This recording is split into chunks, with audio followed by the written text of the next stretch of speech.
cordial saludo. Nuestro equipo de trabajo ha seleccionado el libro Homo Deus, breve historia del mañana del autor israelí Yuval Noah Harari. Este libro está compuesto por 3 partes. Parte 1, Homo sapiens conquista el mundo. 2, Homo sapiens da sentido al mundo. 3, Homo sapiens pierde el control. Como preámbulo, el autor expone la nueva agenda humana, en donde menciona que el Homo sapiens se enfrentó a 3 dificultades que condicionaron su vida: la hambruna, la peste y la guerra. Hoy mueren más personas por comer demasiado que por comer poco, más por vejez que por enfermedades y más por suicidio que por asesinato a manos de terroristas y criminales.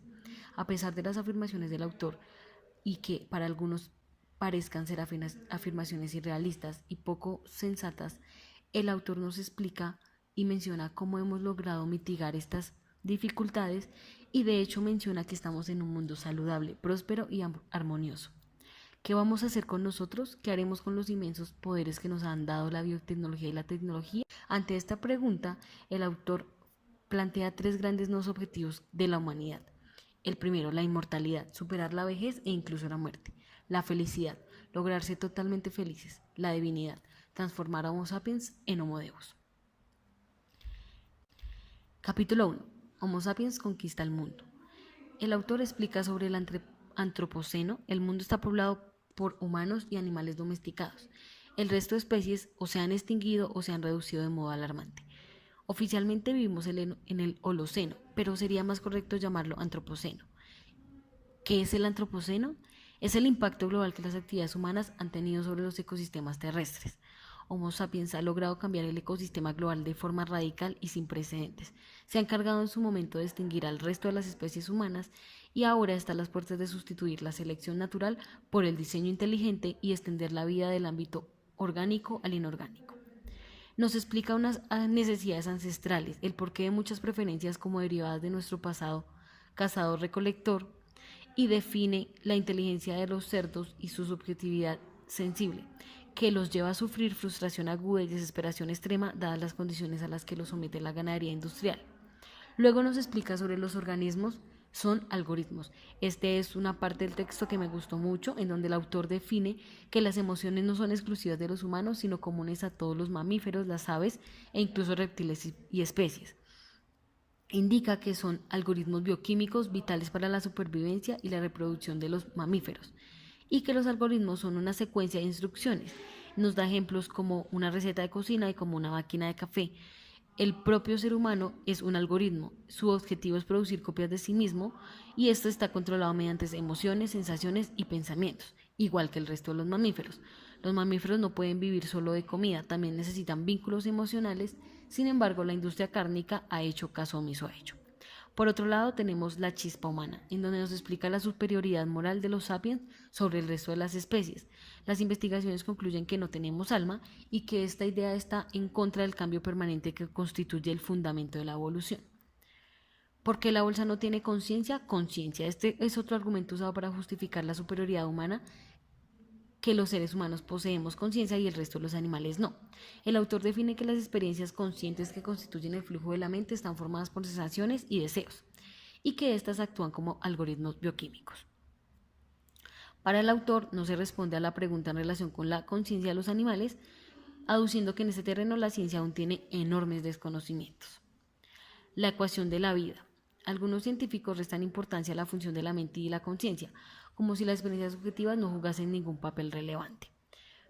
Pero el autor trae a colación el problema de otras mentes, la incapacidad individual de poder asegurar que uno no es la única mente pensante y que todo lo que te rodea no es un simple producto de nuestra imaginación.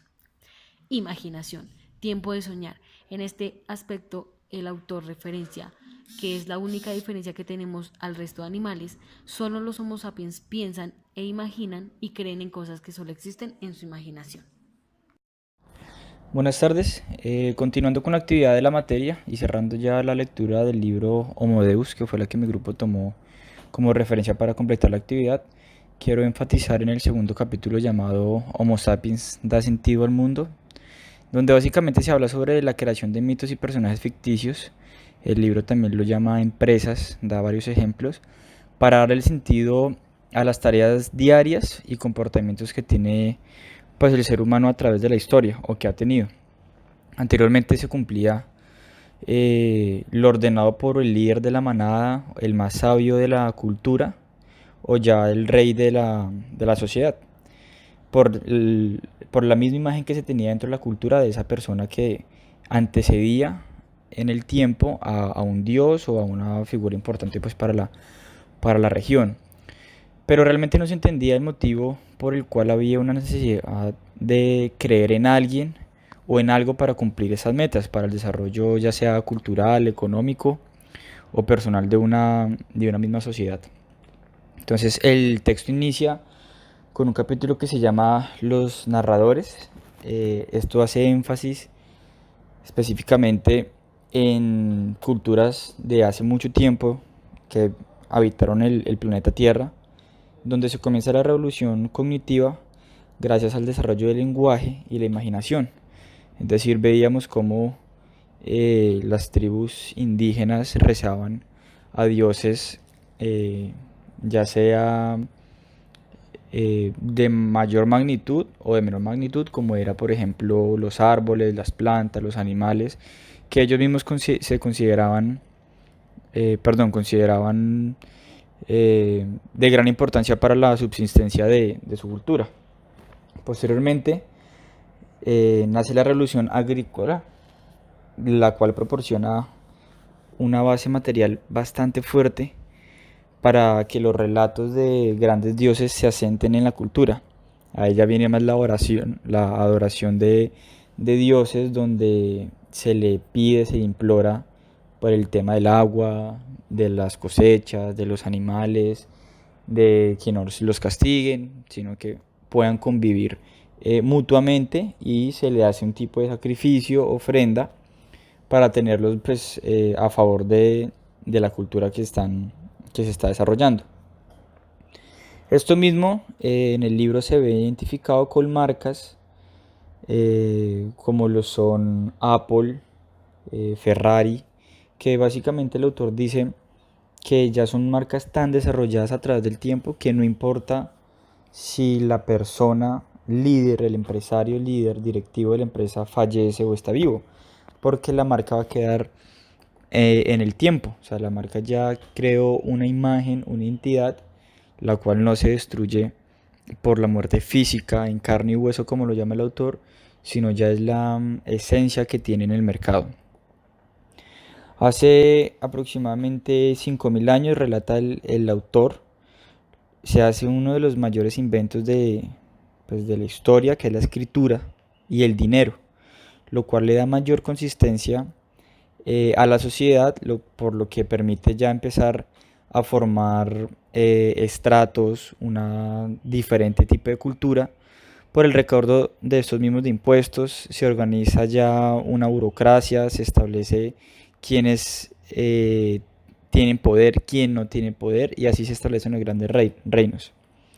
Igualmente, la escritura permite acumular ese conocimiento y poder que se perdían con el tiempo o se modificaban por la subjetividad de la persona que estaba mandando en el momento. En resumidas cuentas, este punto del capítulo habla sobre los diferentes tipos de empresas que crea la cultura para competir, para completar algún fin. Es decir, en la antigüedad se hacían con dioses, se hacían con ofrendas. En la realidad se hace con empresas, se hace con políticos, con economía, para lograr pues el fin que se quiere sobre la cultura. Lo importante que resalta el autor es que la realidad no puede ser diferente a lo escrito en el sistema, porque perdería sentido. De nada sirve que en una cultura se escriban unas políticas de comportamiento cuando el comportamiento es totalmente diferente a lo que está escrito. Pasando al segundo punto del capítulo, se habla sobre ciencia y religión, una extraña pareja en donde se enfatiza realmente la importancia de la ciencia, de no querer eliminar la religión. Es más un complemento que se hace para que el ser humano entienda el porqué de las cosas. Evidentemente hay situaciones o ejemplos que no se pueden explicar con ciencia y se sigue creyéndose en la fe, pero sobre todo la importancia que tuvo la ciencia al dejar de ser el rival de la religión y basarse básicamente en en el método para poder explicar qué es lo que pasa en ciertos casos con lo que se cree. Finalmente, se habla sobre la alianza moderna y la revolución humanista, donde el autor moldea un esquema donde el ser humano está totalmente de acuerdo en renunciar al sentido de pertenencia, al sentido de la vida, con tal de tener poder. Según se explica, en la premodernidad se creía que la vida ganaba sentido al renunciar al poder y aceptar que todo tenía una finalidad, la cual se canalizaba a través de una religión. Como ya se explicó anteriormente, las personas no sabían por qué pasaban las cosas, entonces les dan una explicación religiosa, por eso había adoración, había creencia, había fe. El cambio drástico que hubo en la Edad Moderna es que ya la cultura rechaza ese tipo de religión y acepta que la vida no tiene ningún sentido. Entonces empieza a tener comportamientos, empieza a actuar de una manera determinada que lo único que busca es el poder, porque teniendo poder se siente parte de un sistema, se siente importante, se siente que tiene sentido de la vida. Y el poder logra curar, se logra hacerlo feliz y esto mismo lo hace vivir el día a día en la búsqueda de un fin. Entonces básicamente se mantiene ocupado el ser humano para lograr el objetivo. En el mapa conceptual ahí se explica de la mejor manera cada capítulo. Inicia con el título El ser humano y sus creencias para justificar una evolución económica, industrial y personal. Es prácticamente un ciclo donde se inicia con los narradores, ciencia y religión. Se explica en una frase el capítulo básicamente y nuevamente se termina en la revolución humanista y la alianza moderna, el cual ya fueron los temas que se explicaron anteriormente. Bienvenidos ya prácticamente para dar cierre a este recorrido por el libro Homo Deus de Yuval Noah, quien nos plantea la historia del mañana como un negro presagio sobre el futuro de la humanidad. Aquí, ahora, nos hallamos en un momento de transición hacia la revolución de la inteligencia artificial, de la sociedad biotecnológica y de cambio radical, que es el transhumanismo, quien en su ideología plantea la hibridación con la máquina, conquista el espacio, cambiar nuestra condición humana, lo que somos, lo que ha llevado a la evolución biológica y cultural hasta ser lo que somos. Quiere acelerar a través de la tecnología el cambio o etapa de transición hacia un ser transhumano, dejar de ser humano para ser una nueva especie, el famoso poshumano. Dejaremos de ser Homo sapiens para pasar a ser Homo Deus, lo cual es claro que no es una evolución natural, sino artificial, provocada por nosotros mismos.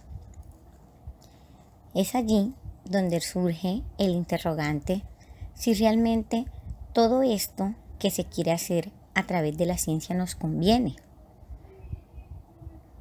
De querer dejar de ser lo que somos, nuestra condición natural, para ser esa otra especie, una hibridación con la máquina que puede llevar a la extinción de la especie humana y que de hecho lo está haciendo, porque básicamente nos hemos dedicado a explorar otro tipo de inteligencias, otro tipo de constantes, otro tipo de análisis y hemos dejado de lado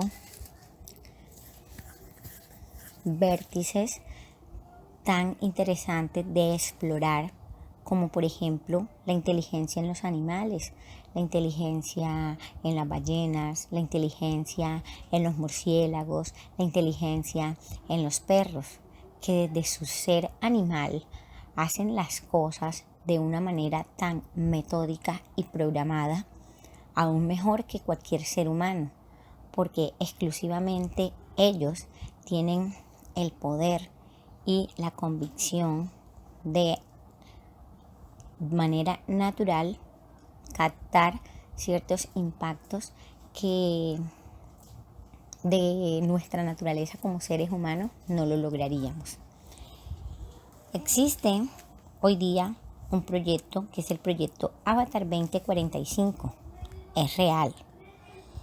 Se está haciendo que la conciencia se transfiera a un cyborg, a un holograma. Hasta el budismo mismo lo apoya. Pretenden crear inteligencia artificial y así un nuevo universo. Al crear su nuevo universo, lo más seguro es que si eso ocurre, el ser humano como tal sería innecesario. Y ya está pasando. La industrialización está costando empleos. Las máquinas están haciendo todo el trabajo. Se están perdiendo puestos de trabajo.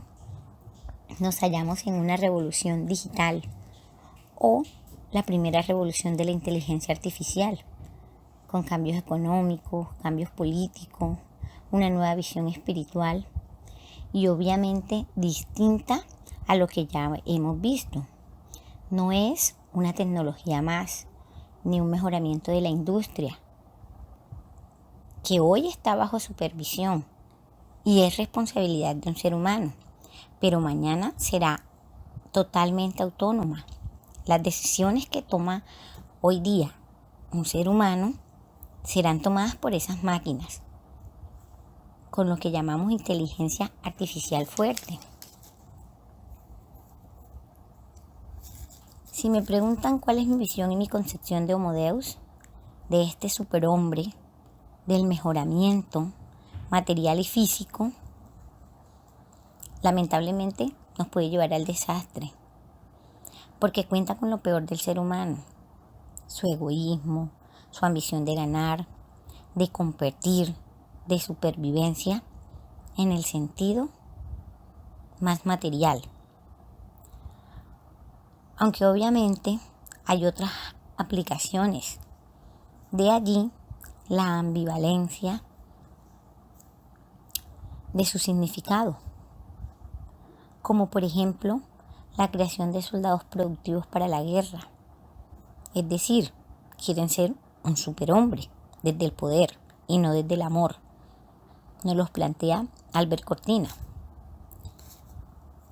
Según la ciencia, ya hay personas con ADN diferente al nuestro, actualmente con mayor cantidad de hélices, que no funcionaban bien anteriormente, hacían diferente a estos seres humanos, los hacían, entre comillas, ser anormales, pero que hoy estas hélices se activan de una forma determinada, los bastoncillos terminales no se desgastan y podemos vivir muchos años más. Es un hecho que la biotecnología llegó para quedarse.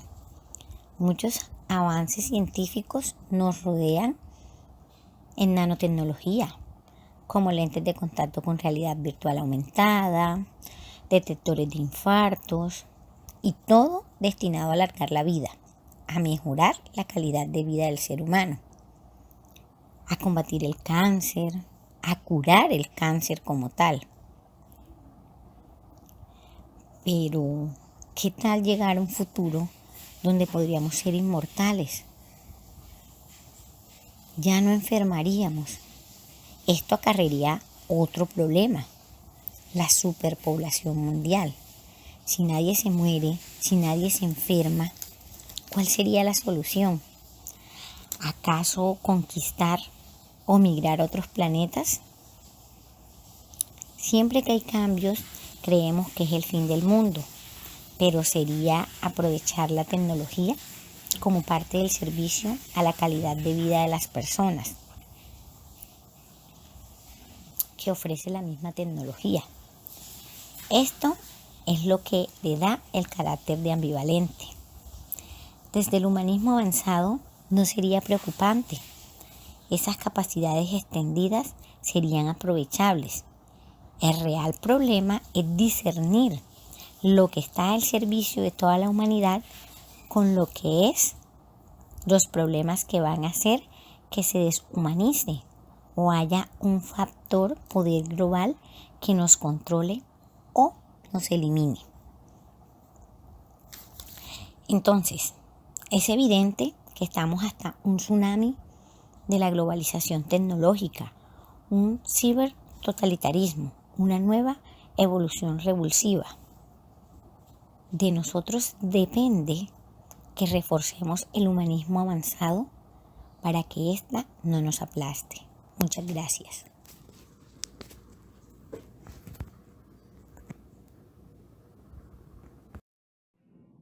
Bueno, Claudia, muchas gracias por todo tu aporte. Empezamos ya a concluir nuestro libro con la parte 3, Homo sapiens pierde el control. Acá vemos el capítulo 8 que nos habla la bomba de tiempo en el laboratorio.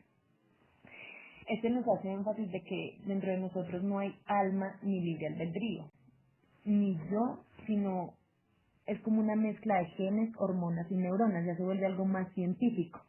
Entonces es hasta donde debemos aceptar que podemos manipularnos e incluso pues controlarnos todos nuestros deseos mediante drogas, mediante ingeniería genética, mediante estimulación directa del cerebro. Acá nos da un ejemplo, una periodista, Sally Avey, se ingresó a un laboratorio para una prueba y ella dio un testimonio de unos niveles de concentración y rendimiento que tenían los soldados. ¿En qué consistía? Era como una simulación de un videojuego donde ella tenía que matar a muchas personas y ella lo intentó antes y pues obviamente el resultado pues no fue tan exitoso, pero después le pusieron un casco y al terminar la simulación ella decía que era increíble porque ella sentía que habían pasado solo 3 minutos y en realidad ya habían pasado 20 minutos. Y decía que alcanzaba un nivel de concentración tan intenso que perdía toda la noción del tiempo y lograba unas capacidades extraordinarias, logró matar muchísimos soldados. Entonces es acá donde ya empiezan a mirar que ya la tecnología, la ciencia puede manipular ya nuestra concentración, nuestro cerebro, por medio de, por ejemplo, estos cascos.